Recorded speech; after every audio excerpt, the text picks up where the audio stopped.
Baik, bismillahirrahmanirrahim. Assalamualaikum warahmatullahi wabarakatuh. Mari kita buka kelas ini dengan basmalah. Bismillahirrahmanirrahim. Oke, kita sekarang berada di TM atau tatap muka ke-9. 2 tatap muka setelah UTS. Ya, kita masih ada sampai dengan TM14. Dan yang sudah sering kali saya katakan kepada Anda bahwa tugas akhir nanti itu adalah mengumpulkan proposal. Awali dulu dengan template yang sudah saya bahas minggu lalu. Ya, template itu saya akan koreksi template dulu.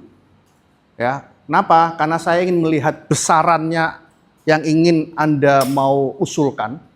Saya akan melihat template-nya, karena template kan hanya rangkuman ya. Itu memang saya akan lihat. Kalau saya kemudian tertarik dengan isinya, dan itu akan saya baca proposalnya. Makanya Anda kumpulkan 2 nanti. Pertama adalah template, yang kedua adalah proposalnya. Dan proposal ini adalah kualitatif. Ya, proposal kualitatif, minggu lalu sudah sempat kita bahas bahwa salah satu yang membedakan kuantitatif dengan kualitatif itu adalah ada tidaknya alat statistik. Alat statistik itu bukan plus, minus, bagi, kurang, pangkat, bukan itu. Ya, alat statistik itu adalah yang ada T-statistik, p-value, nanti yang kemudian Anda generalisasi yang diawali dulu dengan sampel dan seterusnya. Itu adalah alat statistik. Ya.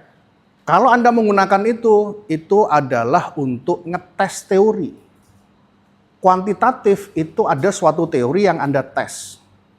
Ya, itu yang kemudian namanya adalah kuantitatif. Dan kuantitatif sudah dengan Prof. Nishul. Dan sekarang waktunya adalah kualitatif. Tidak perlu Anda, tidak perlu kita untuk kamu kuantitatif ya? Oh, saya kualitatif. Saya lebih baik, kamu nggak baik. Nggak perlu gitu. Ya, tidak perlu kemudian kita saling apa ya istilahnya ya? Bergesekan karena beda metode. Ya mungkin ada orang-orang yang kuantitatif karena matematika gitu ya, yang complicated itu merasa saya kuantitatif, saya jauh lebih susah daripada Anda gitu ya. Nggak perlu seperti itu. Ya. Yang perlu itu adalah apakah penelitian Anda itu impactful atau tidak. Impactful itu apa? Berdampak. Apakah penelitian Anda itu solutif atau tidak? Menyelesaikan masalah di masyarakat atau tidak. Ya. Jika kalau Anda mengerjakan skripsi, coba Anda pikirkan ya. Kira-kira Anda akan mencoba menyelesaikan masalah di masyarakat sisi apanya? Masyarakat itu luas ya, bukan hanya masyarakat yang ada di pinggir jalan sekarang ini, bukan hanya itu. Masyarakat itu bisa lembaga zakat. Lembaga zakat itu bisa bagian marketingnya, bagian distribusinya. Misalnya saya membuat model pemberdayaan umat Pak, agar mustahik itu bisa naik kelas. Selama ini model yang ada itu kurang oke Pak, model saya lebih bagus Pak, misalnya gitu ya. Anda harus pede bahwa penelitian Anda itu lebih bagus. Ya.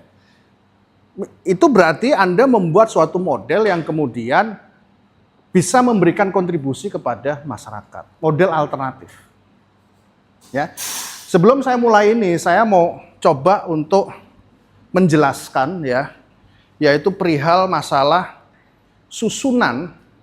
Kalau Anda lihat buku pedoman yang kurang lebih pattern umumnya, pola umumnya itu mesti sama. Pertama adalah pendahuluan.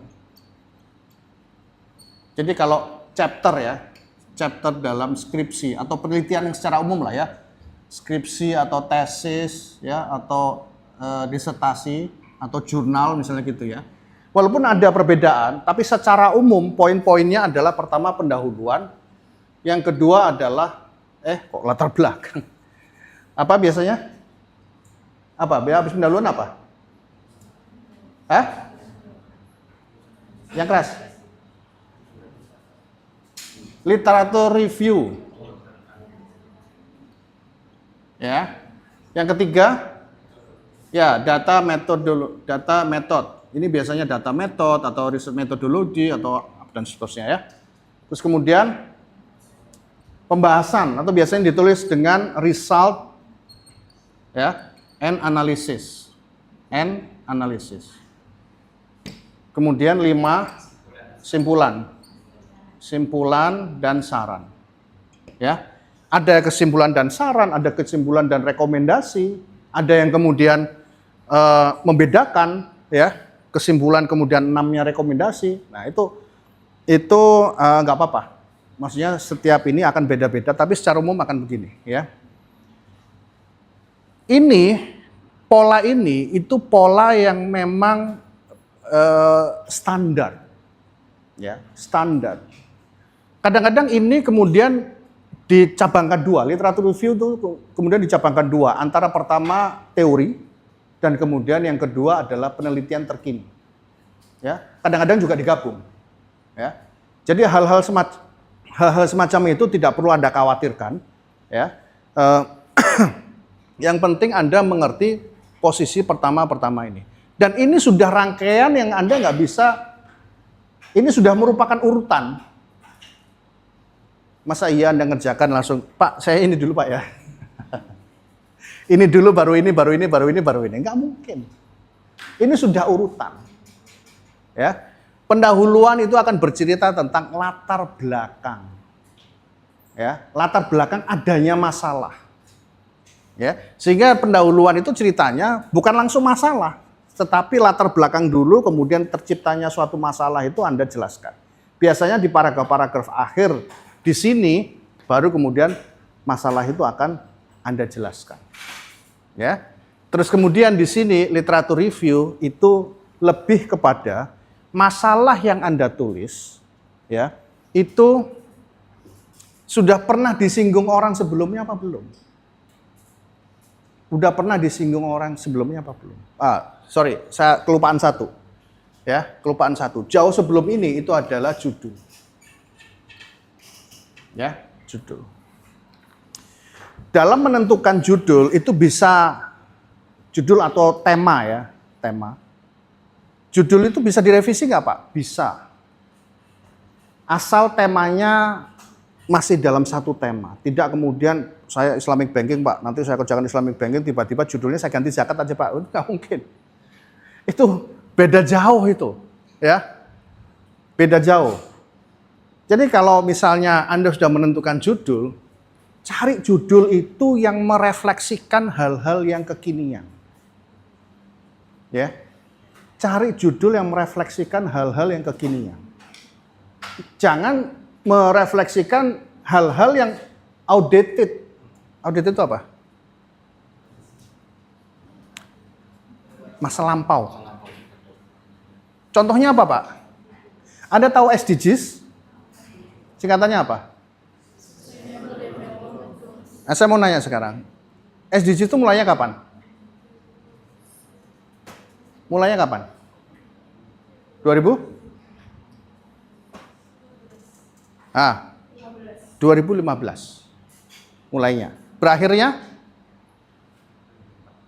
2000? Enggak. Berakhirnya kapan?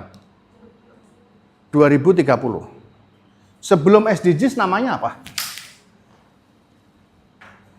SDGs mulai 2015. Sebelum SDGs ada namanya. Yang kemudian berubah, kemudian jadi SDGs. Apa namanya? Namanya MDGs, Millennium Development Goals. Ya, baru kemudian ada SDGs. MDGs itu selesainya 2015. Ya, udah nggak ada lagi sekarang, MDGs itu nggak ada lagi. Nah, kaitannya dengan judul ini, misalnya Anda mau mengerjakan sekarang, skripsi itu sekarang, Anda mengerjakan penelitian itu sekarang, misalnya tentang zakat. Ya. Terus kemudian Anda kemudian membuat judul peran zakat dalam MDGs. Ini loh maksud saya. Judul-judul yang tidak kekinian itu judul seperti itu. Anda ngerjakan sekarang tentang zakatnya oke. Kenapa? Karena zakat ini sekarang banyak diperbincangkan di Indonesia. Dari sisi zakat Anda ambil itu tepat karena sedang ramai dibicarakan khususnya di Indonesia. Tapi kemudian Anda lanjutkan perannya ke MDGs. Ini yang membuat penelitian itu menjadi tidak kekinian. Ya, tidak kekinian. Kalau Anda tulis SDGs itu jauh lebih baik daripada Anda tulis MDGs. Kenapa? Karena SDGs sekarang masih berlangsung sampai 2030. Ya, intinya adalah ketika judul ini Anda harus buat se-eye catching mungkin. Eye catching itu apa? Menarik. Kalau arti eye catching itu apa? Menarik mata ya, eye catching. Ya. Oke, sekarang jawab pertanyaan saya, ya. Kalau saya kasih, misalnya Anda baca tulisan di koran ya, ini masih dalam rangka eye catching, ya. Saya kasih contoh. Ada 2 headline yang saya mau tanyakan kepada Anda adalah manakah yang akan Anda baca, A atau B? A adalah anjing menggigit manusia, B manusia menggigit anjing. Yang Anda pilih mana? Yang B kan? Nah itulah maksudnya eye catching. Itu maksudnya eye catching. Paham maksudnya? Kalau anjing menggigit manusia itu umum, udah banyak. Ngapain Anda baca? Tapi yang belum pernah terjadi adalah manusia menggigit anjing. Apa isinya kira-kira kok manusia sampai menggigit anjing? Itu kan membuat Anda tertarik kan? Nah jadi buatlah judul yang sekiranya orang itu akan pingin baca selanjutnya. Nah kalau Anda tulis peran zakat dalam MDGs ya pasti males Anda ngerjakan. Ini udah nggak kekinian ini. Ya. Kalau untuk SDGs baru kemudian oke. Ya. Nah, oke itu judul. Kemudian cari pendahuluan seperti tadi yang saya bilang. Apa latar belakangnya? Kemudian literatur review, kemudian data metodologis. Sekali lagi saya perlu ingatkan bahwa Anda nggak bisa ngerjakan metode dulu, baru kemudian judul, metode dulu, baru kemudian tujuan dan sebagainya. Nggak bisa. Tujuan harus Anda tetapkan dulu. Mungkin saya akan mengulangi cerita seminggu lalu atau seminggu lalu ya. Ya, saya lupa pernah saya ceritakan atau enggak. Kalau saya bertanya ke Anda ya, ada berapakah model transportasi dari Surabaya ke Jakarta? Sebutkan. Ada berapa banyak model transportasi dari Surabaya ke Jakarta? Yang umum lah, yang Anda tahu. Ada pesawat, mobil, kereta, bus. Semuanya sebutkan. Hah? Motor, kapal, gowes. Loh bisa kan? Bisa. Soal itu nggak mampu itu urusan belakang, tapi bisa. Ya, jalan kaki misalnya. Ya. Nah sekarang gini, ya. Surabaya ke Jakarta. Kalau tujuannya adalah saya ingin kuliner sepanjang perjalanan. Saya ingin menikmati kuliner sepanjang perjalanan. Itu tujuannya. Maka opsi yang mungkin adalah mobil. Pesawat mungkin nggak? Nah, Anda menjawab sudah benar. Berarti Anda sebetulnya sudah paham bahwa metode itu nggak bisa didulukan. Tujuannya duluan, baru metode kemudian. Ya, tujuannya apa? Menikmati kuliner sepanjang perjalanan. Kenapa pesawat nggak bisa? Ya nggak mungkin pesawat misalnya Anda lewat jalan tol gitu ya. Dari Surabaya ke Solo menikmati salad Solo misalnya dengan pesawat mendarat dulu. Nanti ke Semarang, Lumpia Semarang, Anda take off kemudian turun Semarang naik pesawat. Nggak mungkin kecuali Anda punya pesawat pribadi. Gitu kan?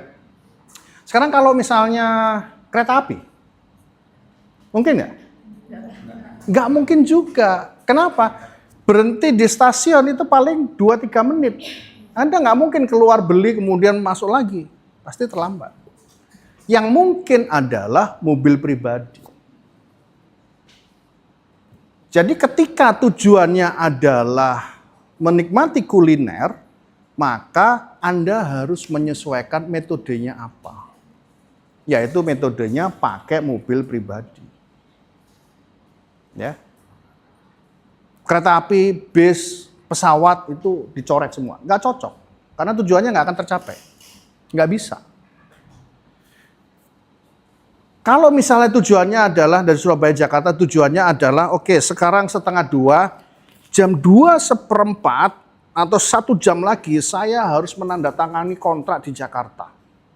1 jam lagi. Berarti harus pakai apa? Pesawat. Pakai lain-lainnya pasti nggak mungkin.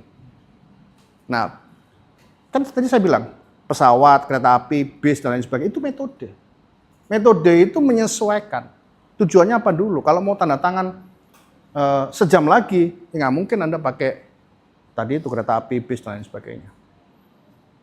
Ya, loh Pak, ini kalau 1 jam lagi Pak, pesawat komersial itu belum tentu dapat Bapak sejam lagi. Ya kalau gitu pesawat sewa, pesawat sewa, pesawat jet sewa gitu loh. Lu kan mahal Pak. Ya nggak ada masalah, saya tanda tangan nanti 1 jam lagi itu 10 triliun kok. Ya, nggak ada masalah. Itu terlalu murah kalau misalnya pesawat pribadi saya tanda tangan 10 triliun. Misalnya begitu ya. Jadi artinya bahwa metode itu harus mengikuti. Jadi ini di sini. Ya. Kemudian result dan analisis. Ya. Hasil dan analisis. Kadang-kadang pembahasan, disebutkan pembahasan. Ya. Saya akan coba bahas ini dulu, ya. Result and analysis. Result itu hasil. Ya. Hasil itu maknanya adalah Anda mendeskripsikan yang Anda temukan. Mendeskripsikan. Tidak ada unsur subjektivitas dari Anda yang Anda narasikan. Kalau kita bicara result. Nih ya. Jadi kalau di kuantitatif bagaimana? Kalau di kuantitatif kan Anda ada hasilnya kan. Ini signifikan, ini tidak signifikan gitu kan. Ketika Anda menjelaskan bahwa ini signifikan positif, maka ketika X naik sekian, maka Y akan naik sekian. Betul ya? Itu namanya result. Bukan analisis. Ketika Anda menjelaskan bahwa ini naik, yang ininya menyebabkan turun karena negatif signifikan, ya, itu baru result. Result ini adalah interpretasi.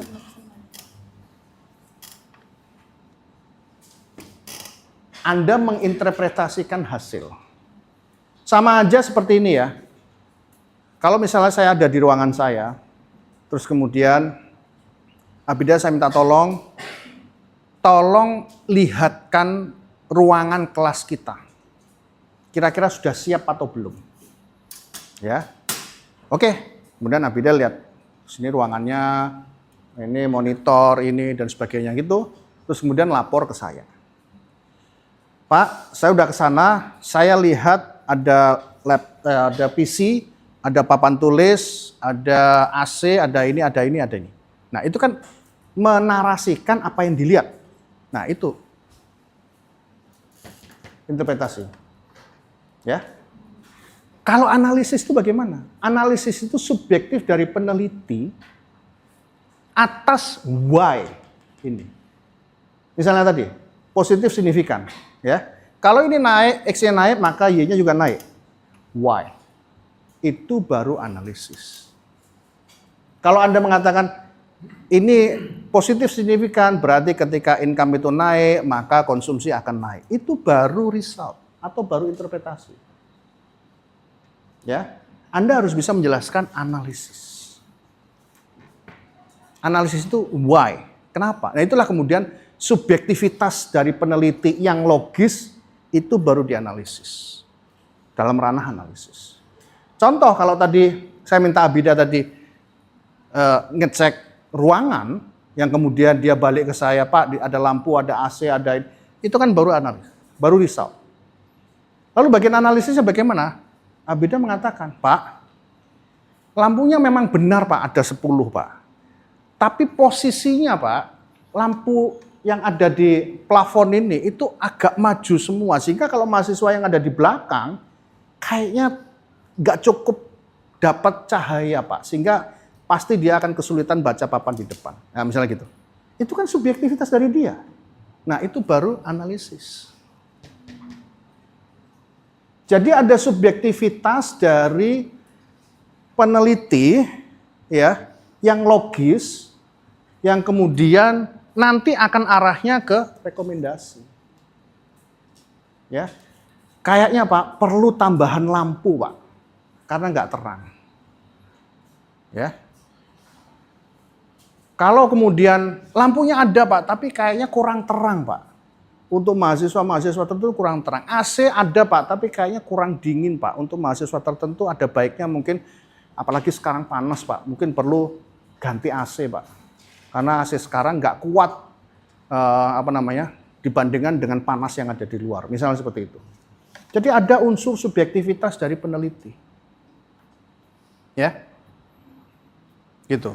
Kemudian kesimpulan dan saran. Yang perlu Anda perhatikan bahwa bab 5 ini, kesimpulan, itu adalah kesimpulan atas hasil penelitian Anda. Nggak usah yang kemudian cari teori, balik lagi teori, kemudian Anda tulis di sini. Bukan itu. Yang Anda hasilkan apa kesimpulannya?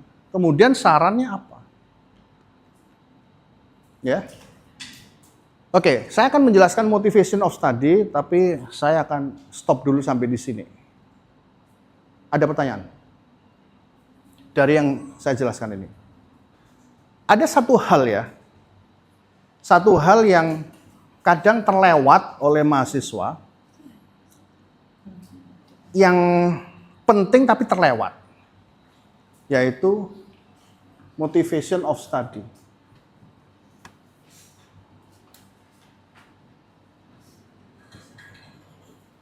Apa motivation of study ini? Kira-kiranya apa? Coba pakai mic.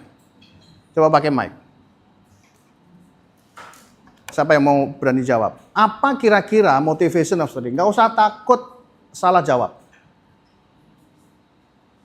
Motivation of study, apa kira-kira? Siapa yang mau jawab? Kalau tahu jawabannya ya, wah ini kira-kiranya gini. Omongkan, nggak usah langsung dipendam dalam hati. Oke, menurut saya motivation of study itu alasan atau dorongan utama kenapa kita melakukan penelitian tersebut. Alasan atau dorongan utama kenapa kita melakukan penelitian tersebut. Oke, saya pending dulu, nanti akan saya respon. Silakan, siapa lagi yang lain? Ada suatu gap dari suatu penelitian yang dirasa mau kita selesaikan gitu, mau kita temukan gapnya tadi dengan menjadi motivation dari studi kita. Oke, adanya gap. Nah, nanti kita akan bahas juga gap, ya. Oke. Bahasa sederhana dari motivation of study itu adalah kenapa Anda mau membuat penelitian ini. Itu bahasa mudahnya. Ya. Kenapa Anda mau membuat penelitian ini? Ya. Maksudnya bagaimana, Pak? Kenapa saya mau membuat penelitian ini? Nah, sebelum memulai apapun riset Anda, ya, ini yang harus dijawab dulu. Ini yang harus dijawab dulu. Saya kasih contoh ya. Misalnya ya, saya belum mengecek. Misalnya di laporan, katakan misalnya Badan Wakaf Indonesia. Tahun 2024, salah satu yang tertulis di laporan akhir tahun, itu adalah mengatakan begini, potensi wakaf sangat luar biasa, tapi realisasi yang ada itu masih sangat sedikit. Kita masih memerlukan strategi-strategi yang efisien dan efektif untuk bisa mengumpulkan dana wakaf menjadi jauh lebih banyak dengan waktu yang cukup singkat. Titik. Habis itu bahas yang lain. Nah, itu ya, kalau Anda tertantang ketika membaca itu, kan dia menuliskan kita masih memerlukan strategi-strategi alternatif untuk merealisasikan. Berarti kan intinya perlu strategi gimana caranya dalam durasi waktu yang sangat pendek bisa terkumpul dana wakaf cukup besar gitu kan. Nah, kalau kemudian itu men-trigger Anda, saya kayaknya bisa nih membuat penelitian, membangun model dengan medsos yang ada, saya akan buat cara gimana supaya saya bisa mengumpulkan dana wakaf dalam waktu singkat itu jumlah yang sangat besar. Itu namanya motivasi studi. Paham maksudnya? Jadi ada suatu laporan, baik itu laporannya regulator, baik itu laporannya mungkin jurnal, yang kemudian men-trigger Anda untuk merespon, ya, merespon statement tersebut. Sehingga motivasi saya itu adalah motivasi saya ingin membuat, ya, motivasi itu sebetulnya ada dua hal yang harus terpenuhi, ya. Yang pertama itu adalah jelaskan pihak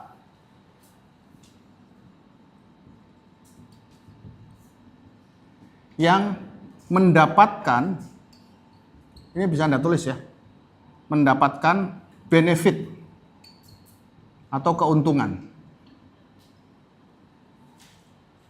Pihaknya siapa? Nanti saya jelaskan. Yang kedua, apa yang Anda bisa tawarkan pada nomor satu. Nomor satu itu yang ini. Jadi kalau itu BWI tadi mengatakan seperti itu, bahwa kita memerlukan strategi yang efisien, efektif dalam mengumpulkan dana wakaf, maka motivasi Anda, kan tadi Anda tertarik untuk merespon itu kan, maka motivasi Anda itu sebetulnya satu, jelaskan pihak yang mendapatkan manfaat. Kalau penelitian Anda selesai, merespon annual report itu, maka sebetulnya penelitian Anda itu akan menguntungkan pihak siapa? Pihaknya siapa? Hah? Bukan. Pihak itu institusi, orang, dan lain sebagainya. Kalau Anda bacanya dari BWI, berarti menguntungkannya BWI.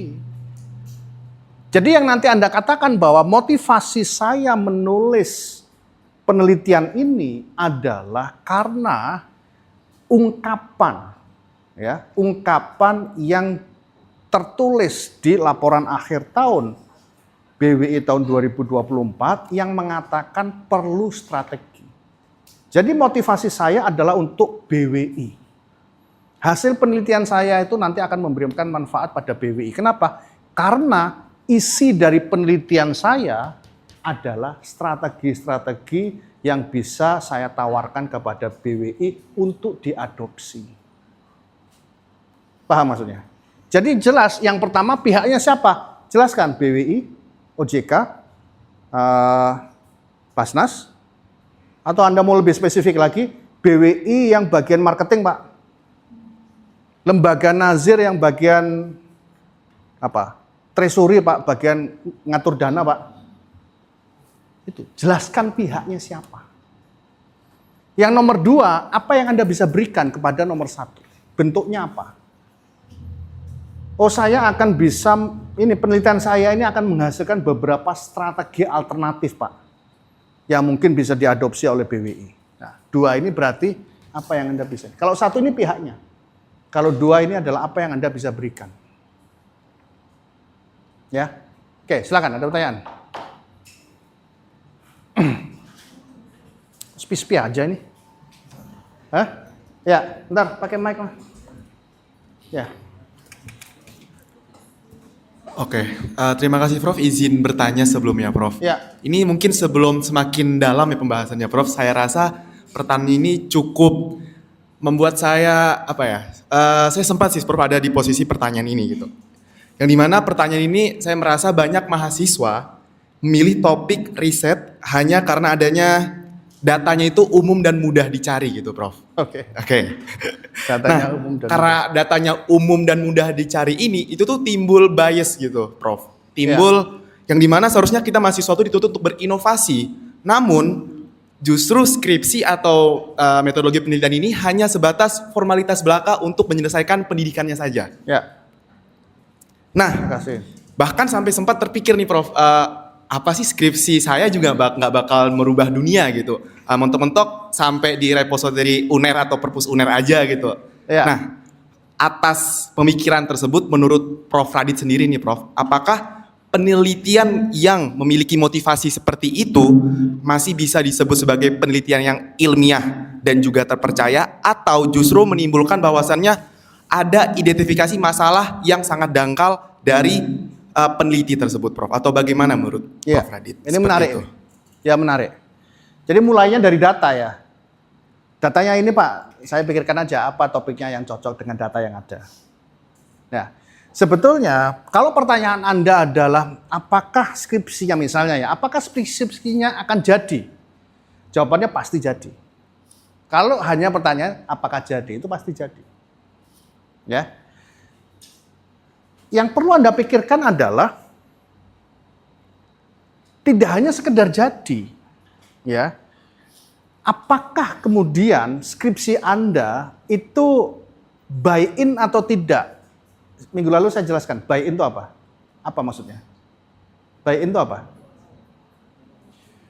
Buy-in itu adalah, kalau bahasa sederhananya, dibeli atau tidak.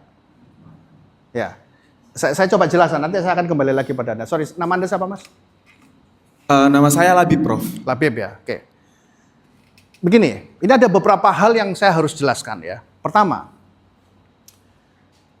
skripsi itu kalau pertanyaannya adalah apakah bisa jadi skripsi, pasti bisa. Masalahnya adalah buy-in atau tidak. Buy-in itu begini, saya buat analogi ya, mungkin saya udah jelaskan minggu lalu, tapi nggak apa-apa saya ulangi. Supaya match dengan pertanyaan sekarang. Ya. Kalau Anda bisnis kuliner, gado-gado, ya, terus kemudian Anda pelajari di YouTube, Anda cari buku masak dan sebagainya.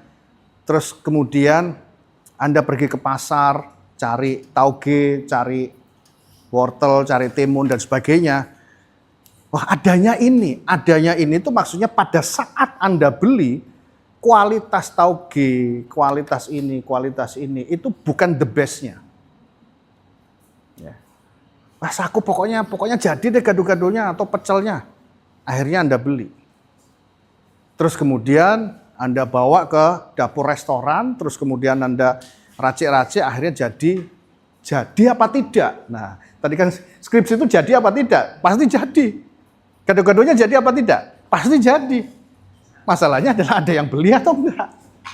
Kalau ada orang yang beli, wah ini kok udah layu, udah apa dan sebagainya, ya sudah ini saya bayar, tapi ini terakhir saya ke sini. Ya. Jadi apa message-nya? Message-nya adalah jangan mulai dari data. Kalau mulai dari data, belum tentu Anda nanti akan menyelesaikan masalah. Hal itu yang seringkali saya juga ditegur. Ya, saya masih berhubungan dengan supervisor saya S3. Beberapa kali, 2-3 kali, ya, saya mengatakan pada beliau, Prof udah pernah lihat datanya OJK nggak, Prof, di Indonesia? Itu sangat lengkap, Prof. Ya, mulai data aset, data pembiayaan, data DPK, data apa dan sebagainya, per provinsi ada dan semuanya sangat lengkap. Kalau kita mau bikin panel, bikin apa dan sebagainya, itu insya Allah akan sangat komprehensif. Apa kata beliau? You cannot start from data. Kamu nggak bisa mulai dari data. Kalau kamu data itu kamu ngeran ya, pasti bisa misalnya pengaruh antara apakah pembiayaan akan menghasilkan ROA yang tinggi, apakah ini akan ini.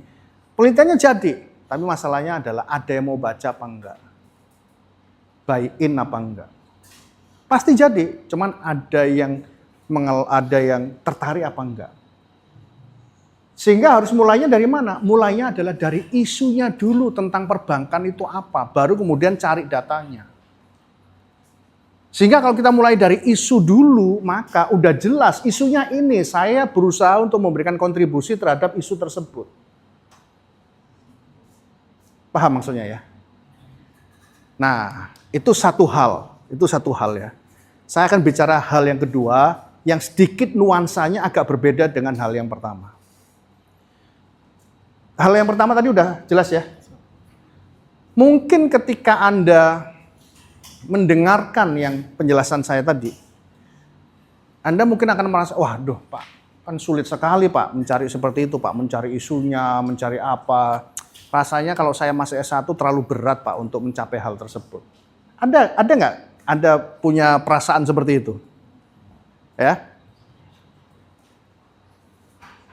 Kalau kemudian Anda punya perasaan seperti itu sebetulnya saya tidak menyalahkan. Itu hal yang wajar. Kenapa? Karena Anda baru pertama kali membuat penelitian. Ya. Sehingga pertanyaan seperti tersebut itu wajar. Ya. Sehingga kemudian Anda ya kadang-kadang itu pragmatis saja lah, pokoknya selesai. Kalau tujuan Anda adalah sampai supaya bisa tahu cara mengerjakan, nggak terlalu memikirkan buy-in atau tidak, ya bisa jadi hal itu akan Anda kerjakan. Walaupun Anda tahu konsekuensi, saya pokoknya jadi Pak. Pokoknya jadi, pokoknya ini dan sebagainya itu. Nah, apakah boleh? Tentu boleh, tetapi jangan terlalu berharap untuk buy-in tadi. Jangan terlalu berharap untuk buy-in tadi. Ya. Nggak apa-apa Pak, nanti buy-in saya nanti kalau udah S2 Pak. Gitu. Nggak apa-apa, itu sekedar masukan buat Anda bahwa Anda nanti akan bisa mengira-ngira. Ya. Saya buat penelitian ini, pokoknya asal jadi atau akan memberikan sesuatu pada orang lain dan sebagainya. Gitu ya.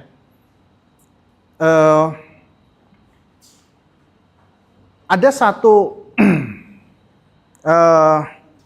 coba bayangkan ya, Labib, misalnya, tadi yang saya cerita BWI tadi, ya, strategi marketing dan sebagainya, ternyata Anda yang baca. Wah, saya ini tertantang dengan seperti ini nih. Kayaknya saya punya strategi marketing yang bagus nih untuk bisa menjawab ini. Kemudian yang Anda lakukan adalah Anda baca jurnal-jurnal sebelumnya. Ya, strategi marketing efisien efektif itu bagaimana sih? Terus Anda membaca 5-10 jurnal Scopus itu, kemudian Anda punya bayangan baru. Kayaknya ini menarik ini. Coba saya replikasi, saya kontekskan Indonesia, saya coba kuesioner dan sebagainya, saya coba model-model ini. Hasilnya, terus Anda cobakan, oh benar nih hasilnya, saya betul-betul menghasilkan jutaan, puluhan juta dalam durasi waktu 1 jam nih. Nah, terus kemudian Anda buat penelitian dan terbukti sukses dalam durasi waktu 1 jam, misalnya Anda dapat 1 miliar misalnya gitu ya. Anda tulis kenapa Anda atau bagaimana strategi Anda 1 miliar itu bisa terkumpul dalam 1 jam. Anda tertulis, harus ada ini, harus ada tim, harus ada perencanaan, harus ada ini. Anda tulis dalam laporannya kan. Udah selesai, penelitian itu sudah selesai. Terus kemudian Anda publish, kirim ke jurnal, terbit ya. Kemudian Anda berkirim surat ke BWI. Ya, berkirim surat ke BWI. Pak Ketua BWI, boleh nggak saya mahasiswa S1 izin presentasi strategi marketing untuk mengumpulkan dana wakaf yang efisien, efektif karena saya tertarik dengan annual report yang Bapak tulis. Oh ya, silakan datang aja ke BWI, misalnya gitu jawabannya ya. Anda datang ke BWI. Langsung ketemu ketua BWI, anggota marketing, anggota ini, banyak gitu. Terus Anda presentasi. Setelah Anda presentasi tentang strategi marketing, yang ketua BWI dan para staf-stafnya, oh ini luar biasa nih. Luar biasa nih. Baik, saya akan adopsi untuk policy kami tahun depan. Nah, itu namanya buy-in. Ngerti? Itu namanya dibeli. Itu yang namanya impactful. Ya, itu namanya impactful. Kenapa? Langsung dipakai sama mereka. Gitu ya. Wah, berat Pak untuk S1 Pak.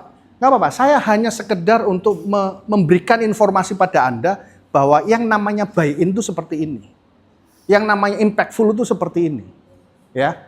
Yang pragmatis itu seperti ini. Saya memberikan ini supaya apa? Supaya Anda punya wawasan yang luas. Silakan, ada lagi yang mau nanya? Ada lagi? Cukup? Sudah terjawab, Prof. Terima kasih, Oke. Prof. Ya. Ada lagi yang mau ditanyakan? Karakteristik of research, ini menurut saya penting untuk Anda bisa pahami. Ya. Suatu riset yang baik, ya, itu di dalamnya adalah ada pendekatan yang sistematis. Suatu riset yang baik, di dalam riset yang baik itu akan ada pendekatan yang sistematis. Maksudnya bagaimana, Pak? Maksudnya adalah kalau Anda tahu caranya membuat riset yang baik, maksud saya, ya, maka Anda pasti akan belajar bagaimana runtutan, urutan, ya, dalam membuat riset tersebut. Urutan. Ya. Kenapa itu penting? Sangat-sangat penting. Contoh ya, kalau misalnya ini, ya, yang saya katakan tadi, ini adalah urutan. Ini skripsi, urutannya semacam ini. Ini adalah output dari suatu penelitian yang memang urutannya pasti pendahuluan, literatur terus sampai kesimpulan. Kenapa literatur? Dulu tuh saya tuh nggak terlalu tertarik dengan literatur review. Ya, waktu sekolah gitu ya, ngapain sih baca literatur review banyak-banyak? Paling hanya untuk nambahi halaman aja biar lebih tebel, gitu kan? Tapi terus kemudian setelah saya baca lagi, ternyata apa yang mau saya teliti itu ternyata sudah banyak diteliti oleh orang-orang lain. Nah kalau semacam itulah, waduh berarti saya harus ada bedanya nih. Nah kalau saya sama aja dengan penelitian sebelumnya, buat apa?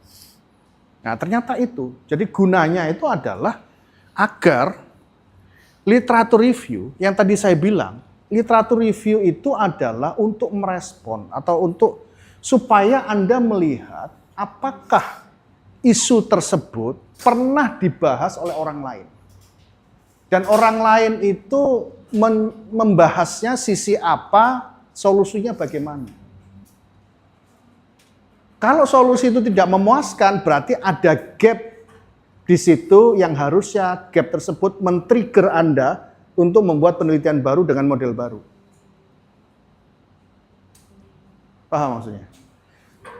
Kalau ini solusinya sudah bagus dan faktanya sudah bagus, apakah berarti bahwa nggak bisa penelitian lain, Pak? Topik ini, Pak, bisa.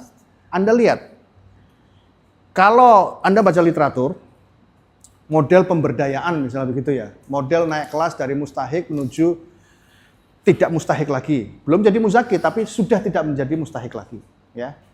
Ternyata model-model yang Anda lihat di lapangan, baca jurnal dan sebagainya, itu bisa, tapi durasi waktunya lama. Ya. Itu yang harusnya membuat Anda tertarik untuk kemudian gimana caranya saya harus buat model, naik kelasnya itu jauh lebih cepat. Model yang lama, yang Anda baca dalam literatur review, dan juga Anda cross-check-kan di lapangan dengan lembaga zakat dan sebagainya, berjalan memang, dari mustahik menuju tidak mustahik lagi, berjalan, cuman durasi waktunya kelamaan. Maka yang harus kemudian ya menjadi trigger Anda atau kelemahan dalam penelitian sebelumnya itu adalah durasi waktu yang kemudian harus men-trigger Anda untuk mencari solusi terbaru untuk masalah durasi waktu yang lama ini. Ya. Kalau Anda punya model tambahan yang kemudian bisa membuat durasinya lebih pendek, nah, itu baru Anda mengisi kekosongan atau memperbaiki model sebelumnya. Dan model Anda pasti akan, kalau memang itu terbukti ya, model Anda akan dibuy-in orang lain. Kenapa? Karena bisa mempercepat orang dari mustahik menjadi tidak mustahik. Ya, jadi membaca literatur itu sangat penting. Kalau Anda lihat IG saya yang beberapa hari yang lalu, Anda akan lihat bahwa kalau ada mahasiswa datang ke saya, itu tidak dimulai dengan langsung presentasi rencana skripsinya, enggak. Saya nggak mau mulai dari situ. Kenapa? Saya ingin memastikan bahwa isu tersebut itu isu yang mahasiswa tersebut harus memahami orang-orang yang telah membahas itu diskusinya sejauh mana. Itu dulu yang mau saya pastikan mahasiswa itu mendalaminya. Ya. Ya. Jadi mahasiswa harus presentasi ke saya, ini kalau saya pembimbingnya ya. Kalau saya pembimbingnya, maka mahasiswa itu harus presentasi ke saya tentang ini, literatur review. Yang harus saya pastikan adalah mahasiswa memahami isinya keseluruhan, ya isinya. Jadi modelnya, kemudian metodenya, literatur review, analisanya dan sebagainya. Karena saya akan nanya-nanya dulu di sini. Kalau saya nanya-nanya mahasiswa nggak bisa jawab gitu ya, lebih baik saya memberikan kesempatan mahasiswa pulang baca lagi. Karena memang tujuan saya adalah mahasiswa tahu, ya. Kadang mahasiswa datang ke saya, Pak, saya nggak tahu harus tulis apa, Pak. Itu karena kurang baca. Hanya kurang baca aja sebetulnya. Tapi ketika kemudian satu paper dia presentasikan ke saya tanya-tanya dia bisa, ya. Oke, ini udah benar, kamu udah menguasai, coba paper yang kedua sekarang yang masih ada hubungannya.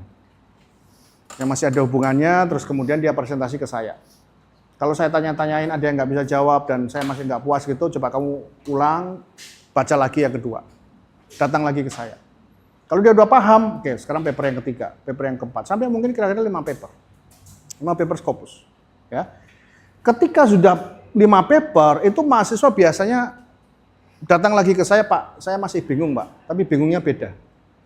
Karena saya punya 3 potensial proposal, Pak. Yang mana yang harus saya pilih, Pak? Kalau dulu nggak punya proposal, nggak punya ide, sekarang malah punya 3 ide. Yang mana yang harus saya pilih, Pak? Nah, saya ingin mahasiswa sampai pada tahapan itu. Karena dengan begitu, itu berarti mahasiswa sudah tahu apa yang akan dilakukan, sudah memahami apa yang akan diteliti. Ya, silakan ada pertanyaan. Oke, ya. Systematic approach, saya akan buat analogi ya. Saya akan buat analogi. Misalnya Anda lulus dari sini, terus kemudian Anda diterima di suatu perusahaan umum ya, perusahaan umum, terus kemudian menghasilkan suatu produk gitu ya. Tiba-tiba pertama Anda langsung dimasukkan bagian marketing. Bos Anda tahu bahwa Anda menguasai marketing. Terus bos Anda kemudian mengatakan pada Anda, coba kamu lakukan riset, kenapa sales tahun lalu itu menurun? Ya. Kenapa sales tahun 2024 itu menurun? Anda sebagai orang baru kemudian diminta untuk membuat suatu penelitian kenapa menurun. Ya. Kira-kira apa yang akan Anda lakukan? Ketika perintah itu kepada Anda seorang, apa yang akan Anda lakukan?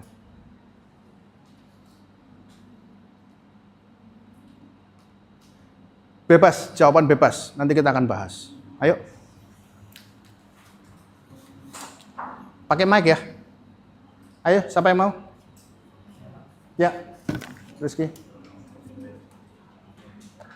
Gak usah dimatikan, jadi biarkan nyala terus saja. Silakan. Jadi, sebagai seorang marketing yang pertama kali kerja di perusahaan tersebut, diminta untuk memecahkan kenapa sales tahun ini menurun dibandingkan tahun sebelumnya. Berarti pertama-tama yang dilakukan seorang marketing tersebut ada melihat catatan laporan keuangan. Keuangan. Ya. Oke. Terus dan juga melihat berapa kayak layoff karyawan yang dipecat. Ya. Oke. Terus dan juga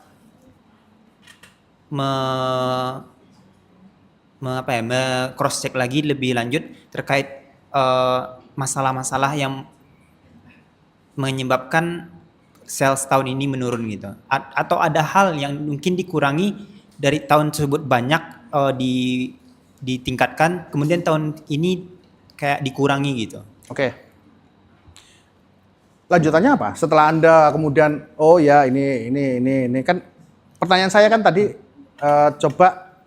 saya tambah pertanyaannya ya. Dan carikan solusinya.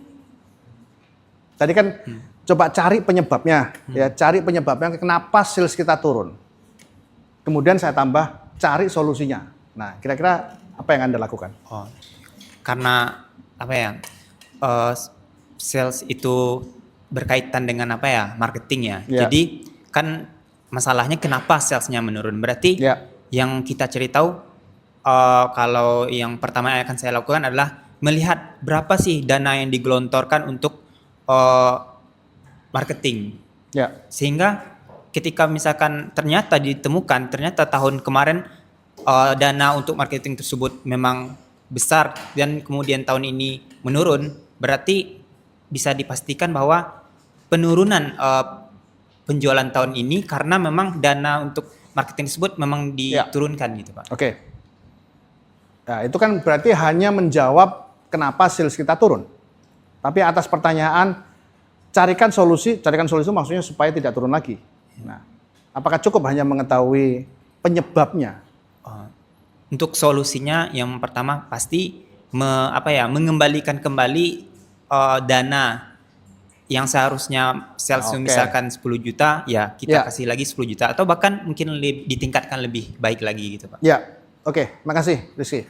Ada lagi sebelum saya respon? Ya, Labib. Baik, kalau izin menambahkan dari Mas Buya ya tadi namanya. Oke, izin menambahkan dari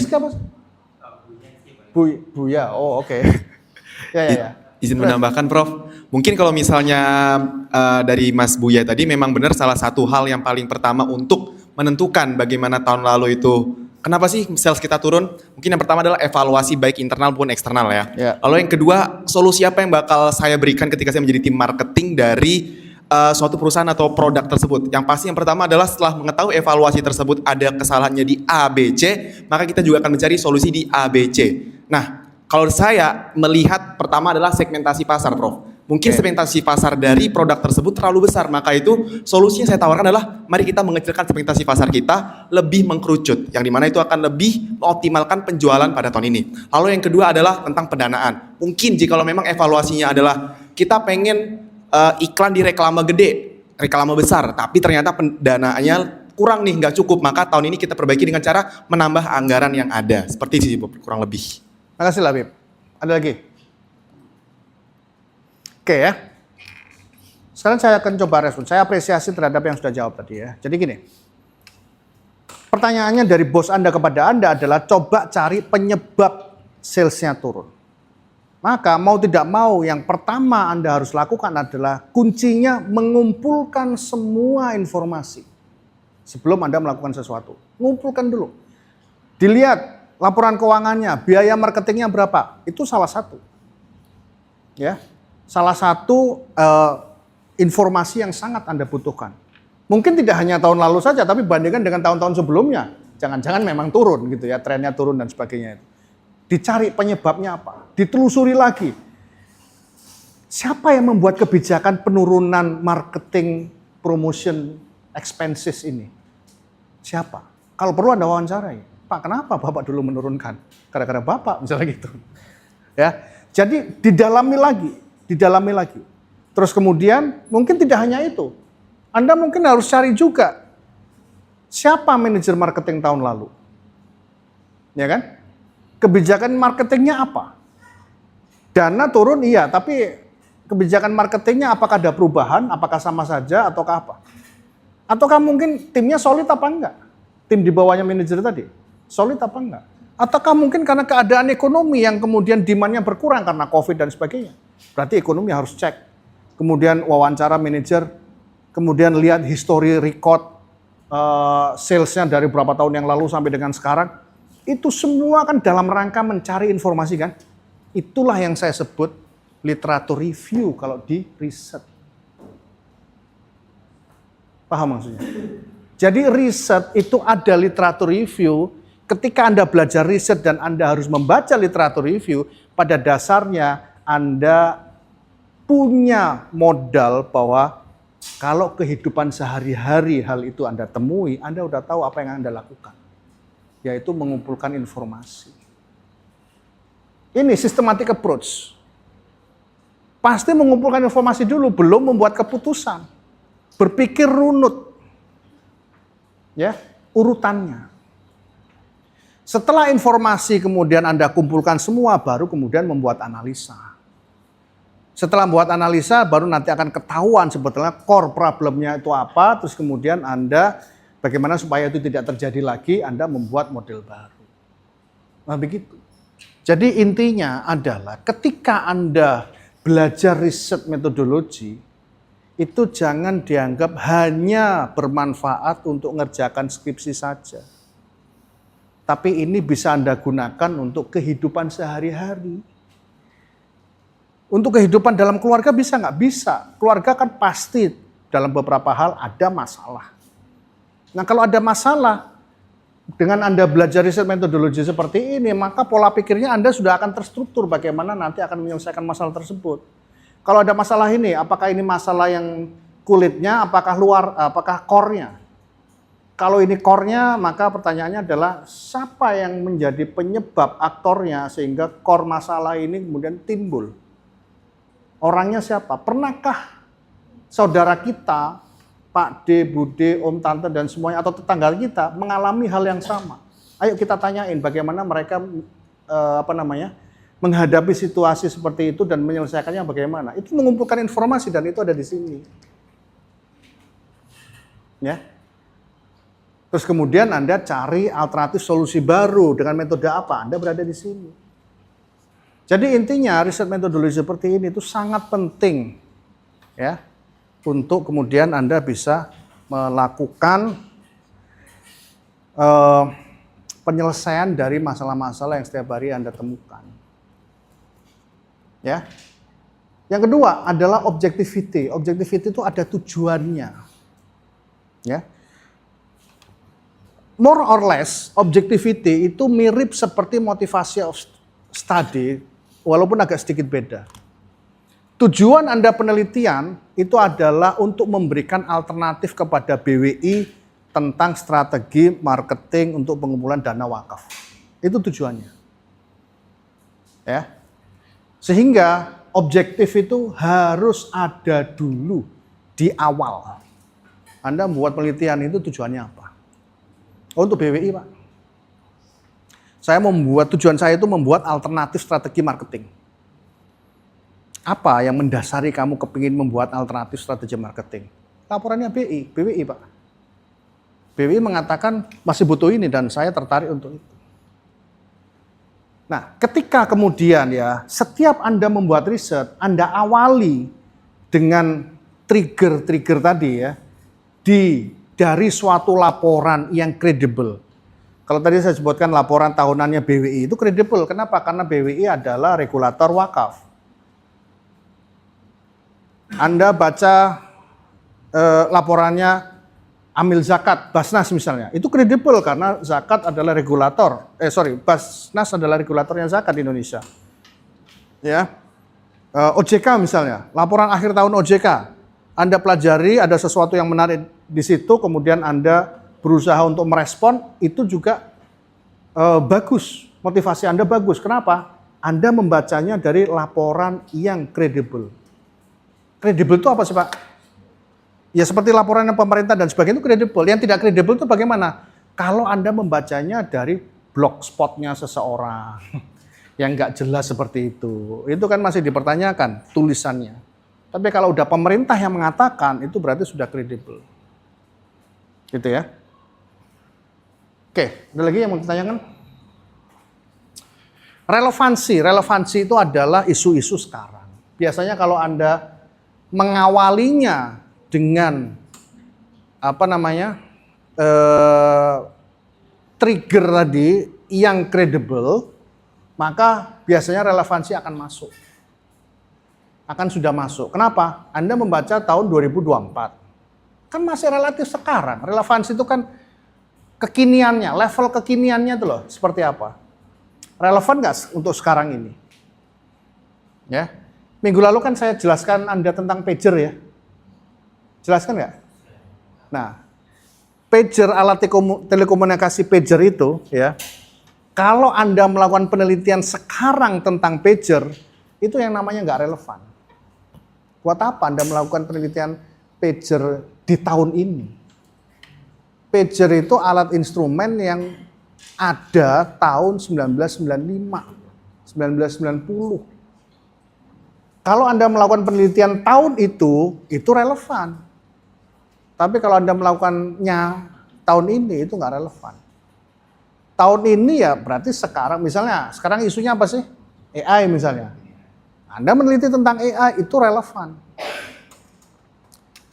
Bagaimana nanti lulusan dari S1 dengan kehadiran AI? Nah, itu relevan. Itu sangat relevan. Jadi ketika Anda karakter dari suatu riset yang bagus, maka di dalamnya akan ada 3 hal ini. Anda akan belajar sesuatu yang mengharuskan Anda untuk berpikir sistematis. Karena riset yang bagus adalah riset yang pasti melalui step by step-nya. Terus kemudian riset yang bagus adalah ada objektifnya. Kemudian relevan dengan kekinian. Ya, oke, ada pertanyaan? Ya, pakai mic ya. Izin bertanya, Prof. Nama Anda siapa? Nama saya Fawas Rafia Ryan. Fawas. Iya, Fawas. Ya, gimana Fawas? Masalah objektif, Pak.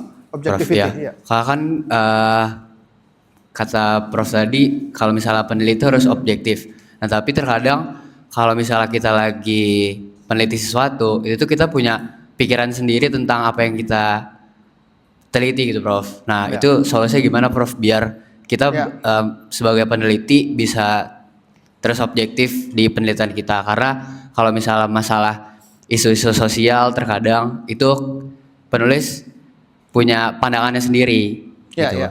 Oke, terima kasih, Prof.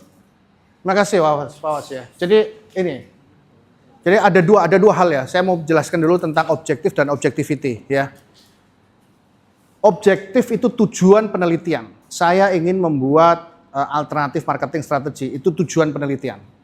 Ya, kalau objectivity yang di sini itu mirip seperti Anda. Should attempt find unbiased answer to the decision making problem. Yang Anda katakan tadi, tolong koreksi kalau saya salah memahami ya. Hasil penelitian Anda, kemudian Anda punya jawaban sendiri, ya, yang kira-kira berbeda dengan yang lain, atau bagaimana tadi? Sorry. Intinya tuh ketika kita melakukan penelitian itu kan harus berdasarkan yang ada apa? Yang peneliti sebelumnya gitu, Prof. Maksudnya ada udah pembahasannya gitu. Oh, okay. Tapi kita punya pikiran sendiri. Oke, jadi Anda membandingkan antara pikiran Anda sendiri sebagai peneliti dengan apa kata orang-orang lain yang ada dalam jurnal-jurnal gitu ya? Betul, Prof. Oke. Ya, ini pertanyaan bagus nih. Ketika kemudian ada suatu masalah yang ingin Anda carikan solusi, Anda awali dengan pengumpulan data dulu, ya. Caranya bagaimana? Membaca jurnal-jurnal. Mungkin ada sebagian jurnal yang kemudian berusaha untuk menyelesaikan masalah, ya. Terus Anda punya ide sendiri yang berbeda dengan mereka, ya. Justru itulah yang kemudian Anda akan punya namanya novelty. Kebaruan Anda. Bisa jadi bahwa usulan ide Anda itu memang betul-betul beda dengan yang sudah ada di jurnal. Tapi harus Anda awali dulu ya dengan mengatakan yang sudah pernah diteliti itu seperti apa. Terus kemudian kalau Anda kepingin hasil penelitiannya di buy in, seperti tadi saya bilang, diakui oleh orang lain bahwa Anda lebih bagus daripada penelitian sebelumnya, Anda evaluasi dulu sebelumnya itu seperti apa. Evaluasi dulu yang sudah pernah ada dalam literatur-literatur itu, Anda jelaskan kekurangannya. Saya baca tulisan ini berusaha untuk menyelesaikan masalah, tapi setelah saya baca papernya dia kekurangan masalah ini. Saya baca paper kedua yang mencoba menyelesaikan masalah yang sama dengan model yang berbeda, tapi saya melihat kekurangannya ini. Begitu terus sampai misalnya 5 paper. Jadi Anda punya alasan yang kuat kenapa model ini nggak bagus karena ini. Model yang kedua nggak bagus, itu ada 5 paper. Terus kemudian Anda mengatakan, ya, paper saya yang saya tulis ini adalah menyelesaikan 5 kekurangan dari paper-paper sebelumnya. Wah, itu top. Itu justru bagus. Justru yang harus ada dalam paper itu adalah ide orisinal Anda yang logis, bukan subjektif yang kemudian tidak acceptable pada pembaca. Itu nggak akan diterima. Tapi yang logis. Dan Anda harus bisa menjelaskan logisnya bagaimana. Ya itulah kemudian Anda perlu narasi yang agak panjang untuk bisa menjelaskan kenapa saya melakukan ini. Saya melakukan ini karena 1, 2, 3. Kenapa saya pendekatannya seperti ini? Karena 1, 2, 3. Kenapa argumen saya seperti ini? Karena 1, 2, 3. Sehingga pembaca itu akan bisa melihat secara komprehensif cara Anda mengungkapkan argumen Anda itu. Malah Anda nggak usah takut. Malah justru Anda harus punya pendirian bahwa punya saya ini jauh lebih bagus. Pendirian argumen saya seperti ini dan saya dukung dengan narasi-narasi yang kuat. Dukungan saya ini, narasi saya ini karena pemerintah sudah ngomong seperti ini, maka argumen saya seperti ini. Di dalam RPJN, ya, RPJPN itu mengatakan seperti ini, maka saya ngomong gini, saya ngomong gini, saya ngomong. Ya, itu akan sangat-sangat kuat. Jadi nggak usah takut, Fawas. Lalu nanti bagaimana Pak pendapat kita itu benar apa enggak gitu kan. Kadang-kadang kita ngomong sesuatu kita nggak tahu ini pendapat kita benar apa enggak gitu kan. Nanti akan diuji. Diujinya kapan? Ya kalau itu skripsi ya diujinya saat sidang. Gitu ya. Tapi kalau misalnya Anda ingin nulisnya dalam bentuk tulisan di koran, di paper, opini gitu ya.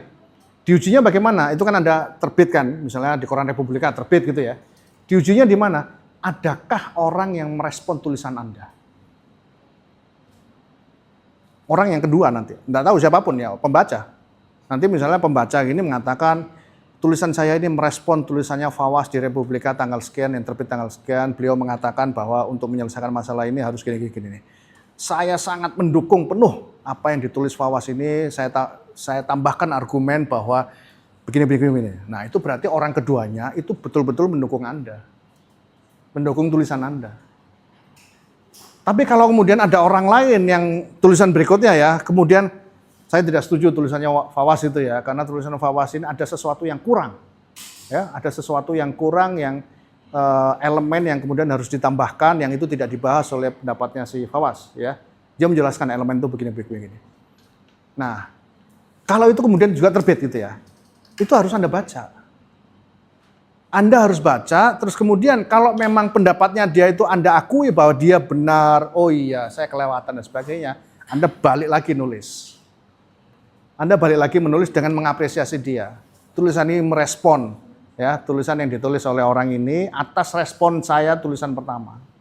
Ya, terima kasih, kemudian kasih komen gitu. Ya. Jadi nggak usah takut. Kalau itu kan kita berhenti dulu ya, biar selesai.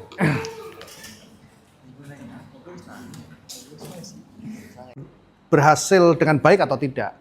Kalau berhasil dengan baik berarti apa yang Anda sarankan itu berarti sudah lebih baik. Kalau nanti misalnya Anda kirim ke koran, apakah ada respon dari masyarakat atas tulisan Anda? Kalau misalnya itu di jurnal, ya. Itu biasanya Anda akan mendapatkan respon dari reviewer. Reviewer akan mengatakan bahwa pendapat Anda kurang kuat dari sisi argumen misalnya gitu ya. Atau sebaliknya pendapat Anda sudah cukup bagus karena argumennya solid dan didukung dengan jurnal-jurnal sebelumnya misalnya gitu. Itu biasanya. Saya izin bertanya Prof, kan saya pada waktu itu mau melakukan suatu penelitian mengenai student loan yang sedang happening di awal tahun kemarin, yaitu akan diterapkan di Indonesia. Nah, tetapi setelah saya research kembali, ternyata data atau jurnal yang membahas mengenai ini tuh masih sangat sedikit dan tidak disarankan oleh beberapa dosen untuk melakukan riset itu karena memiliki data yang sangat sedikit. Tetapi apakah menurut Prof. Radit sendiri jika terjadi suatu seperti itu, maksudnya kayak datanya itu masih kurang, apakah research ini tuh tidak bisa dijalankan? Nah, ini penting ya. Yang dari Abidat ini penting, tapi saya kontekskan tidak hanya masalah student loan. Student loan itu hanya contoh. Jadi gini, dia cerita, Anda tahu student loan ya? Student loan itu, ini di Indonesia memang belum ada, tapi yang banyak ada itu adalah di luar negeri. Di Amerika ya. Student loan itu adalah pinjaman kepada mahasiswa yang memang tidak mampu membayar. Jadi mahasiswa di Amerika umumnya ya, kalau mereka mau melanjutkan kuliah S1, S2 ataupun S3 terus nggak punya uang, kampus itu biasanya akan menyediakan pinjaman. Bahkan itu ada bunganya. Ya. Pinjaman ke mahasiswa niatnya baik supaya apa? Bisa ikut kuliah. Ya. Lalu dibayarnya kapan, Pak? Dibayarnya adalah pertama nggak cuma lulus, tapi ketika sudah mendapatkan pekerjaan.